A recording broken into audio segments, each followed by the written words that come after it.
Halo guys, welcome to Aniflu, channel yang membahas tentang hewan dan juga tumbuhan. Di video kali ini kita akan membahas tentang terumbu karang.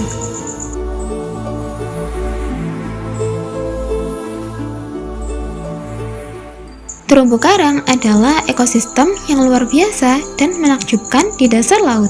Organisme ini bisa ditemukan di berbagai lautan di seluruh dunia. Dengan bentuk yang beragam dan indah, terumbu karang punya peranan penting bagi banyak spesies laut loh. Hayo, siapa yang masih suka bingung dengan terumbu karang? Spesies ini sebenarnya tumbuhan atau hewan ya?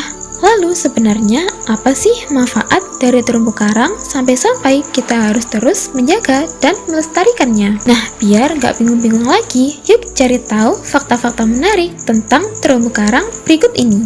Terumbu karang adalah sekumpulan hewan karang yang bersimbiosis dengan sejenis tumbuhan alga yang disebut Zooxanthellae. Terumbu karang adalah sekumpulan hewan karang yang bersimbiosis dengan sejenis tumbuhan alga yang disebut Zooxanthellae. Terumbu karang termasuk dalam jenis filum Cnidaria kelas Anthozoa yang memiliki tentakel. Terumbu karang pada umumnya hidup di pinggir pantai atau daerah yang masih terkena cahaya matahari kurang lebih 50 meter di bawah permukaan laut. Beberapa tipe terumbu karang dapat hidup jauh di dalam laut dan tidak memerlukan cahaya. Namun terumbu karang tersebut tidak bersimbiosis dengan Zooxanthellae dan tidak membentuk karang. Ekosistem terumbu karang sebagian besar terdapat di perairan tropis. Sangat sensitif terhadap perubahan lingkungan hidupnya, terutama suhu, salinitas, sedimentasi, eutrofikasi, dan memerlukan kualitas perairan alami atau pristine untuk dapat bertumbuh dan berkembang biak secara baik. Terumbu karang memerlukan kondisi lingkungan hidup yang optimal, yaitu pada suhu hangat sekitar di atas 20 derajat Celcius. Terumbu karang juga memilih hidup pada lingkungan perairan yang jernih dan tidak berpolusi. Hal ini dapat berpengaruh pada penetrasi cahaya oleh terumbu karang. Terumbu karang merupakan salah satu komponen utama sumber daya pesisir dan laut, di samping hutan bakau atau hutan mangrove dan padang lamun. Terumbu karang dan segala kehidupan yang ada di dalamnya merupakan salah satu kekayaan alam yang dimiliki bangsa Indonesia yang tak ternilai harganya. Diperkirakan luas terumbu karang yang terdapat di perairan Indonesia adalah lebih dari 60.000 km persegi yang tersebar luas dari perairan kawasan barat Indonesia sampai kawasan timur Indonesia. Contohnya adalah ekosistem terumbu karang di perairan Maluku dan Nusa Tenggara. Fakta menarik terumbu karang. Meskipun seringkali terlihat seperti batu, terumbu karang sebenarnya terdiri dari koloni binatang mikroskopis yang dikenal sebagai polip. Polip ini menghasilkan kerangka kalsium karbonat yang membentuk struktur terumbu karang yang besar dan rumit, sehingga terumbu karang akan tetap terus tumbuh, bukan seperti batu yang merupakan benda mati. Bagi yang selama ini masih bertanya-tanya, sekarang sudah terjawab deh rasa penasarannya. Meskipun sekilas terlihat seperti tumbuhan, tapi terumbu karang sebenarnya merupakan sekumpulan hewan karang yang bersimbiosis dengan sejenis tumbuhan alga. Terumbu adalah batuan sedimen dari kapur atau kalsium karbonat yang dihasilkan oleh karang. Sementara itu, karang adalah koloni ribuan hewan kecil yang disebut polip yang kemudian menghasilkan kapur. Menariknya, terumbu karang juga adalah habitat bagi berbagai spesies tumbuhan, hewan, dan mikroorganisme laut. Terumbu karang merupakan organisme yang paling tua di bumi loh.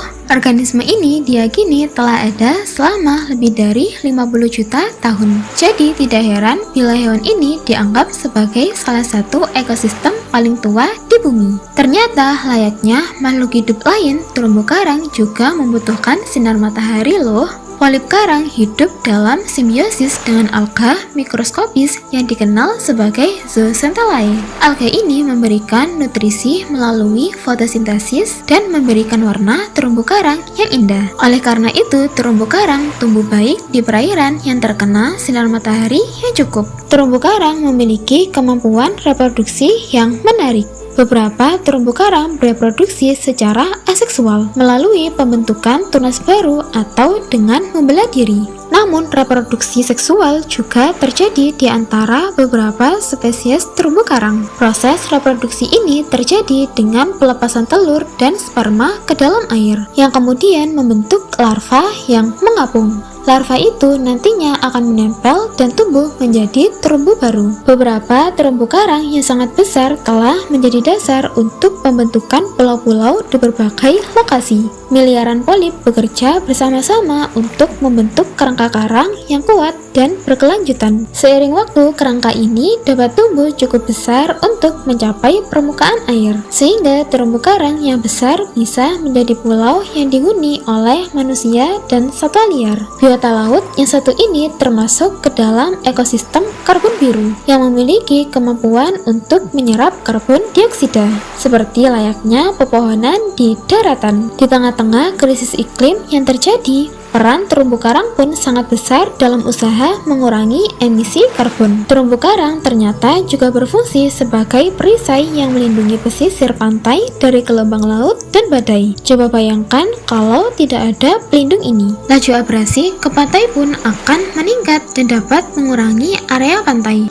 berpotensi merusak tempat tinggal penduduk di daerah pesisir, dan bahkan dapat membahayakan para penduduk. Sebagai negara kepulauan terbesar di dunia, negara kita juga dikenal sebagai pusat terumbu karang di dunia loh. Diperkirakan bahwa luas ekosistem terumbu karang di Indonesia mencapai 2,5 juta hektar loh. Di Papua terdapat wilayah bawah laut yang dikenal dengan sebutan Semenanjung Deborah atau Bird Head Peninsula. Lokasi ini diperkirakan memiliki 600 spesies terumbu karang berbeda dan 1638 spesies ikan terumbu karang, yang menjadikannya sebagai wilayah dengan keanekaragaman terumbu karang paling kaya di dunia. Luar biasa sekali kan? Ada banyak sekali manfaat yang kita dapatkan dari terumbu karang. Sayangnya saat ini keberadaan terumbu karang di Indonesia sedang tidak baik-baik saja. Terumbu karang membutuhkan suhu air yang relatif konstan untuk bertahan hidup.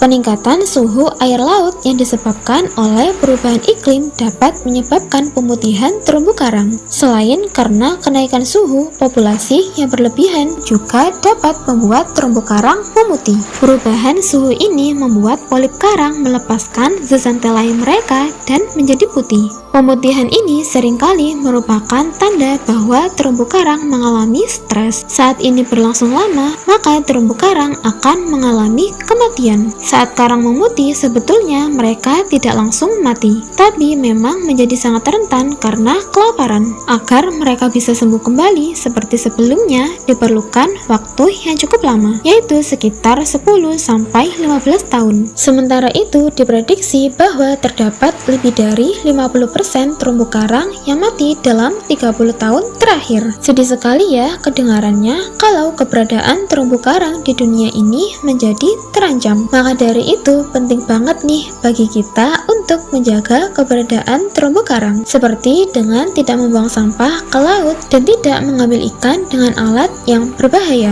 Selain itu penting juga bagi masyarakat, terutama anak muda, untuk semakin mengenali isu seputar laut dan lebih aktif mendorong penerapan kebijakan pengolahan terumbu karang di Indonesia yang telah dibuat oleh pemerintah.